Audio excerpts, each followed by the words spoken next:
समय की बात है। किसी गांव में एक बूढ़ी माई रहती थी। उनके एक बेटा, बहू और एक पोता थे। बूढ़ी माँ गणेश जी की परम भक्त थीं। वो रोज भगवान गणेश की पूजा किया करती थीं। ज्यादातर समय बूढ़ी माएँ पूजा पाठ में ही बिताती थीं। पूजा से उनका मन बहुत प्रसन्न रहता था। लेकिन वहीं बूढ़ी माई की बहू सुनीता बूढ़ी माई के पूजा पाठ को पसंद नहीं करती थी। उसे ये सब ढोंग लगता था। एक समय की बात है, बूढ़ी माई मंदिर जाने लगी। इधर बहू चूल्हे पर खाना बनाने की तैयारी कर रही थी। अरे बहू, मैं गणेश जी के मंदिर जा रही हूँ। पूजा करके आने में थोड़ी देर हो जाएगी। तुम तब तक खाना बना के रख लेना। ये बुढ़िया पूजा के नाम पर बस घूमती रहती है और घर का काम करने में इसे बहुत आफत आती है। सुनीता खाना बना ही रही होती है कि तभी किट्टू खेलते हुए वहां आ गया। उसने चूल्हे से जलती हुई लकड़ी निकाल ली, जिससे उसके कपड़ों में आग लग गई।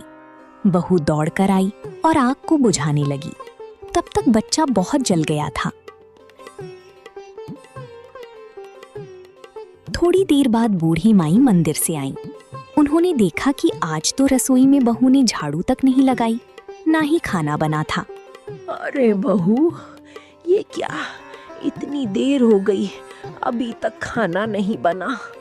बहू बहू, ये किट्टू को क्या हो गया? हे गणेश जी महाराज, ये क्या हो गया?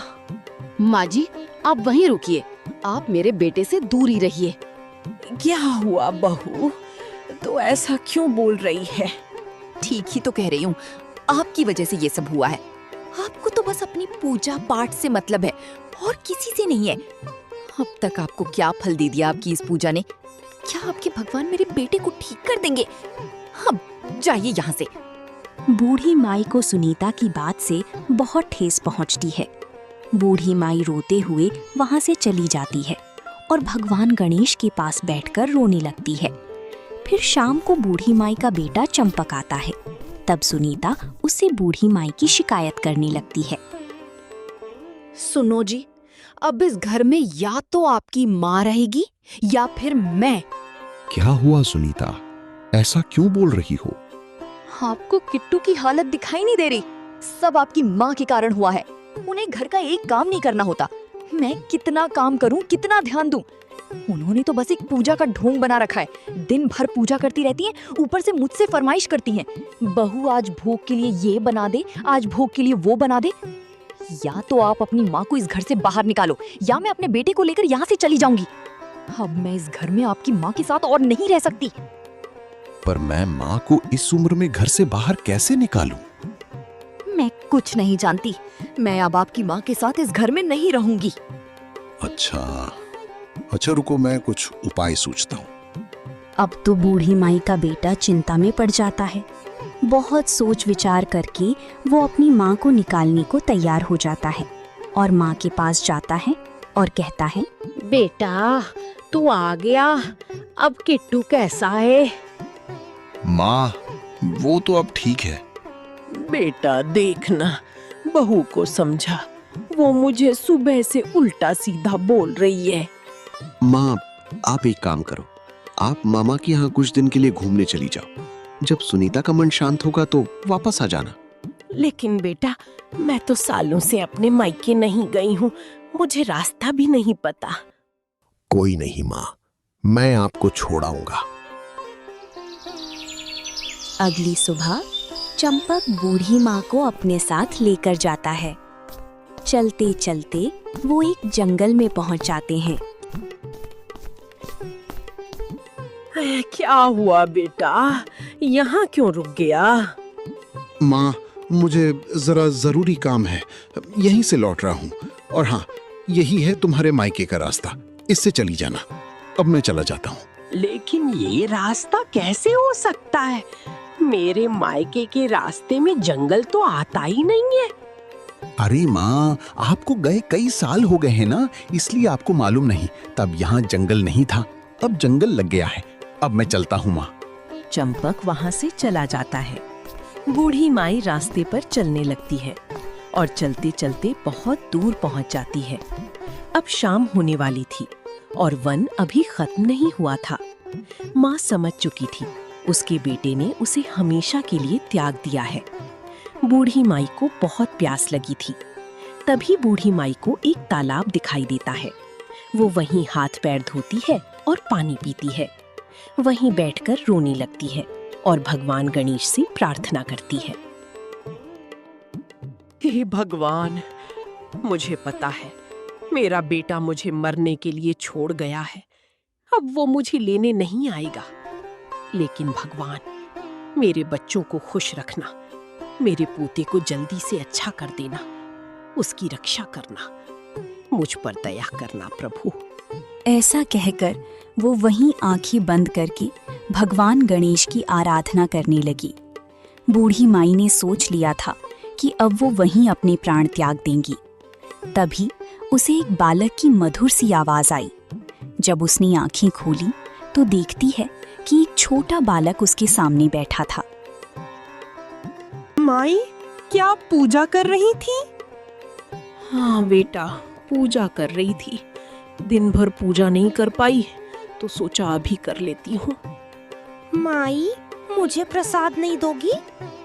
बेटा, मेरे पास प्रसाद तो है नहीं, मैं तुम्हें क्या दूं? माई, कुछ नहीं है तो ये पत्ते ही दे दो। ठीक है, मैं अभी पत्ते तोड़ के लाती हूँ। बूढ़ी माई पत्ते तोड़ लाई और बालक के सामने रख दिया। भगवान की कृपा से बालक ने उन जंगली पत्तों को स्वादिष्ट भोग में बदल दिया। यह देख बूढ़ी माई के आश्चर्य का ठिकाना न रहा। बूढ़ी माई बहुत खुश हुई और उन्होंने बच्चे से पूछा, ये कैसा चमत्कार है बेटा? तुम कौन हो? हे प्रभु, मुझे अपना असली रूप दिखाइए। बूढ़ी माई की प्रार्थना सुन भगवान श्री गणेश खुद साक्षात प्रकट हुए। भगवान ने बूढ़ी माई से कहा, चलो माँ, अब भोजन करते हैं। एक निवाला तुम मुझे खिलाना, एक निवाला मैं तुम्हें खिलाऊंगा। माँ जी, आप यहीं रहिए, यहाँ से कहीं मत जाना। रात हो चुकी है, आगे जाओगी तो जंगली जानवर तुम्हें नुकसान पहुंचा सकते हैं। भगवान की बात मानकर बूढ़ी माई वहीं रुक गई और वहीं एक पेड़ के नीचे सो गई। सुबह जब बूढ़ी माई की आंख खुली तो देखती है कि वहाँ बहुत ही सुंदर घर बना है, जहाँ किसी चीज की कोई कमी नहीं है। जब वो दूसरे कमरे की ओर गई तो देखा वहाँ भगवान गणेश का मंदिर भी था। ये देख बूढ़ी माई बहुत खुश हुई। फिर क्या, बूढ़ी माई ने स्नान किया और भगवान गणेश की पूजा करने लगी और उसी घर में हंसी खुशी से रहने लगी। उसे वहाँ किसी चीज की कमी ना थी। इस बात को सालों बीत गए। इधर बूढ़ी माई के बेटे के घर में उनके जाते ही कुछ भी नहीं बचा। सब धन संपत्ति नष्ट हो गई। बेटा बहुत गरीब हो गया, यहाँ तक कि उन्हें अपना घर तक बेचने की नौबत आ गई। सुनीता नकली हार और झुमके पहनती थी। सुनो जी, घर में अन्न का एक दाना भी नहीं है। किट्टू भूख से तड़प रहा है। अब इस गांव में हमारा गुजारा बहुत मुश्किल है। क्यों ना हम ये गांव छोड़कर शहर चले जाएं? वहाँ हम दोनों कोई ना कोई काम करके पैसे जुटा लेंगे। पेट में 2 रोटी तो आएगी। हाँ सुनीता, तुम सही कह रही हो। अब यहाँ कुछ बचा नहीं है, हमें शहर जाना ही होगा। चंपक अपनी पत्नी और बच्चे के साथ गांव छोड़कर शहर की ओर निकल पड़ा। शहर जाते समय रास्ते में वही घना जंगल पड़ा जहां चंपक ने अपनी माँ को सालों पहले छोड़ा था। आज ऐसा दिन आ गया था कि वो खुद अपना घर छोड़कर परिवार के साथ दर-दर भटक रहा था। चलते चलते काफी देर हो गई थी। उन्हें बहुत जोरों की भूख लगी थी। तभी उन्हें वन के बीच में एक आलीशान घर दिखा। वो घर किसी और का नहीं, बूढ़ी माई का था। सुनिए ना, बहुत जोरों की भूख लगी है। वो देखिए, वहाँ एक बड़ा सा घर दिखाई पड़ता है। चलिए उस घर से कुछ खाने को मांग लेते हैं। वहाँ जरूर कुछ ना कुछ मिल ही जाएगा। ये सोचकर चंपक, सुनीता और उसका बेटा तीनों बूढ़ी माई का घर का दरवाजा खटखटाते हैं। बूढ़ी माई दरवाजा खोलती है तो उन्हें जरा भी देर नहीं लगती पहचानने में कि वो उन्हीं का परिवार है। अपनी माँ को इतनी बड़े घर में जीवित देख दोनों हैरान रह जाते हैं। अरे माँ, आप यहाँ क्या? आप इस घर के मालिक को जानती हैं? नहीं बेटा, ये घर मेरा ही है। मैं ही घर की मालकिन हूँ। आप लेकिन इतने बड़े घर की आप मालकिन कैसे बन गई? मैंने कहाँ कुछ किया, ये तो सब गणेश जी की कृपा से हुआ है। सब उन्होंने ही मुझे दान में दिया है। क्या करूं, मेरी औलाद ने तो मुझे मरने के लिए इस जंगल में छोड़ दिया था, लेकिन गणेश जी ने मुझे संभाल लिया। वो एक बालक के रूप में आए और उन्होंने मुझे ये सब दे दिया। माँ, हमें क्षमा कर दो। मैंने आपको घर से निकालकर बहुत बड़ा पाप किया था और शायद उसी पाप की सजा हमें मिल रही है। मैं अपने परिवार के साथ सड़क पर आ चुका हूँ। न बारिश से बचने के लिए हमारे पास छत है, न पेट भरने के लिए खाना। हाँ माँ जी, मुझे माफ कर दीजिए।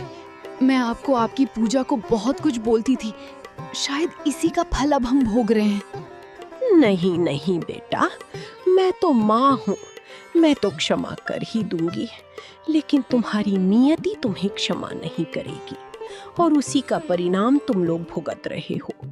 और मुझे लगता है कि अब तुम्हें अपनी गलती का पछतावा हो चुका है और इसी क्षण के लिए ही गणेश जी ने मुझे जी रखा था।